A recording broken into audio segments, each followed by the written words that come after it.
Part 1 of the JoJo series is an exhilarating piece of anime gold, is what I wish I could say if it wasn't so fucking boring.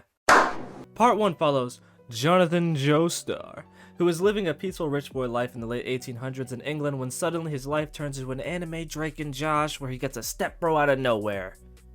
Sounds like a different kind of story, doesn't it, eh? Stepbro, help, I'm stuck! You sicko. Anyways, a boy his age whose badass name is Dio Brando moves in after murdering his own father. Dio is evil to his core who would do anything to take everything from the privileged main character Jonathan. Jonathan and Dio don't get along in the slightest from the start, not to anyone's surprise since Dio was kinda rude and... oh well, you know, he kinda... John wicked his dog! Yeah, that's right, Jonathan's doggo, dead! Via furnace! Furnace! Burned alive dog. Okay, you get it, right? Okay.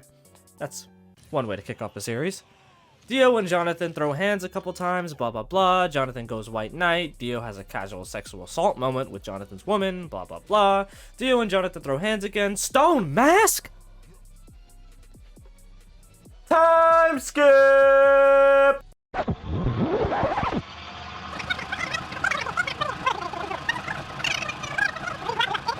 Jonathan and Dio are besties now, hey, or are they? A few years pass and they peacefully live with each other to their father's wishes and deceitful actions of Dio. But sad face, Papa gets sicko mode and is basically dying. Jonathan finds out that Dio is the one responsible for his father's illness due to gradual poisoning. Jonathan and Dio throw hands again. Jonathan says hold my beer and decides to walk his posh self to the dirty and dangerous slums where Dio is from to get an antidote. There he encounters the man, the myth, the legend. Speedwagon! Okay, to be honest, he's not a legend. Yet. Speedwagon is a thug of the mean streets of 1800s England. A battle ensues between Jonathan and Speedwagon where the classic anime trope happens where Speedwagon ends up respecting Jonathan for his resolve and sparing his life and all that. Meanwhile, Dio is in possession of the stone mask? That's right. It's both mysterious and ancient. Dio is fascinated by what it may do, so he decides to test it on a couple of punchy drunkards on the street. Dio forces the mask on one of them and it latches onto his face like one of those screechers from Black Ops 2. You know those weird monkey zombies that jump scared you in the fog on transit? I guess kinda like that. Anyways, it's brutally piercing his head with its sharp talons, I guess, and kills its wearer. Dio is unimpressed and turns his back to the mask and corpse. But the mask falls off the corpse's face and he comes back to life to clap Dio with no difficulty, and Undertaker chokes him to death. Well, kinda. The undead drunkard is ready to solo Dio's verse before ba-da-ba-bum! The sun comes up, and to Dio's surprise, Minecraft rules apply to mobs IRL. The undead drunkard gets yeeted to all oblivion by the sun and burns to ash immediately. Turns out the mask is Team Edward, so it kills its wearer and revives them as an immortal vampire. Jump cut to later on where Jonathan returns from the slums to confront Dio with the evidence that he obtained regarding his father's poisoning. Speedwagon follows Jonathan home, concerned for his safety, and appears to save Jonathan in the nick of time by warning him about Dio's surprise attack, like any good esports teammate would. Things start looking like an emergency meeting was just called and Dio seems to be cornered. He ends up unveiling the sewn mask and prison shanks Jonathan. Well, he tried to, but he ended up stabbing Papa Big Stacks instead. Father! Dio puts on the mask during the chaos and becomes an immortal vampire with Chad strength. He gets lit up like a Christmas tree and is assumed to be dead, but... oh no! Dio's body is gone!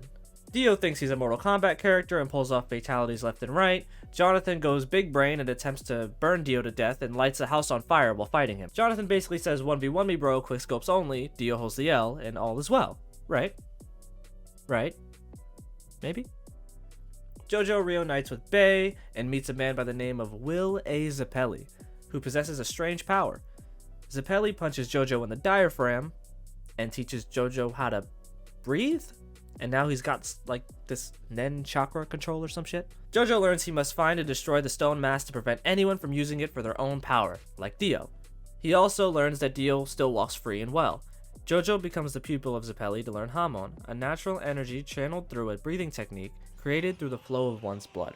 Hamon is also super effective against vampires since its properties are similar to the sun's rays, like fire type Pokemon to an ice type, for those cultured folk out there.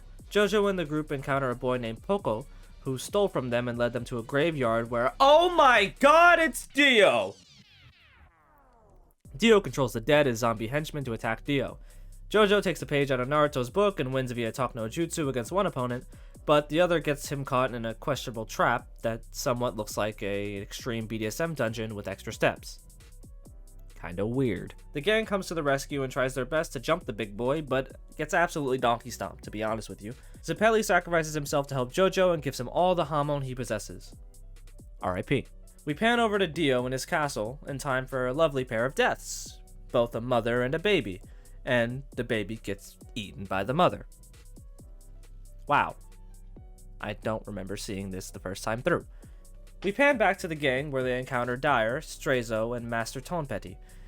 They knew Zeppeli well, and Tonepetty was the one who taught Zeppeli Hamon. And remember that kid Poco from just before the graveyard?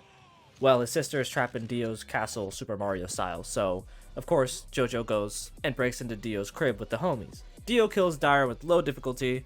Jojo and Dio throw hands again. And Jojo wins! Look at that! Easy clap. Yeah! Dio's gotta be dead. Right? No? No? Okay, no? Okay, cool. Alright. But wait! Jojo's brain is massive, and he uses his surroundings to escape Dio's grasp and punches Dio right in the face. They have one final blow to decide their match, this time with Jojo incorporating nearby fire to his punch to knock him dead. Or did he? Nah, he's dead. Oh, wait. What? Ah! No! Get him out of here!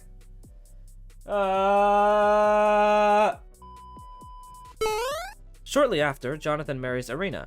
Or Arena. Arena? Whatever. His childhood sweetheart. Aww. With plans to move to America, they take a cruise together. The gang sees them off and waves them goodbye as they drift to their wedded adventures. Wait. A suspicious casket is loaded onto the ship. Jojo and wifey are having a good old time before, whoa! Jonathan spots one of Dio's zombies on board and chases them down to the engine room. There he finds out Dio's alive? NANI? But all that remains is the decapitated head of Dio.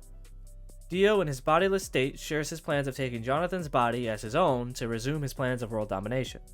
He states that only Jojo's body will suffice, since he's the only man Dio respects. In order to prevent Dio from taking his body to conquer all of mankind, he manages to hold off Dio's minion by using Hamon to force said minion's body into the engine's machinery.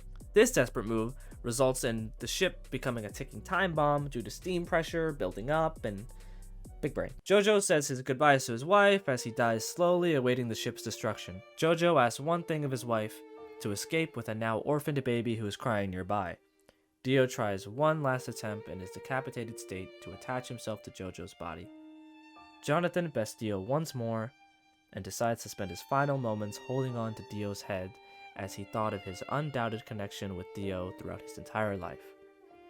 Dio so desperately tries to convince Jojo to let him go and allow Dio his body. Jonathan dies just before the ship finally explodes and sinks to the depths of the ocean. And that's where the story of Jonathan Joestar comes to an end. Oh, and by the way, Part 1 is the proud owner of one of the best outros known to man. Hit that shit!